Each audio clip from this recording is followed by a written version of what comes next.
भाभी हाय हमार कान में के रउआ ले ली अपन कान में के छोटका वाली हमरा के दे दी। एगो तो दे इतना भारी बा ऊपर से इतना भारी गहना किन देले बारन राउर नंदोई।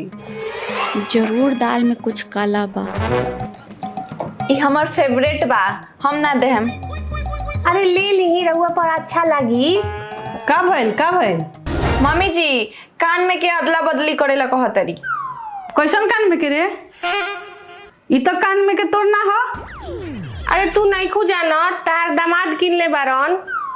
अच्छा हो ठीक बा कर ला अदला बदली कहती इतना तो।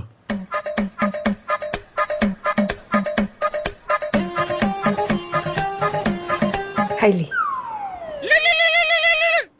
अरे समधिनी जी के फोन हो। हेलो रोत काहे बनी कुछ भइल बा का?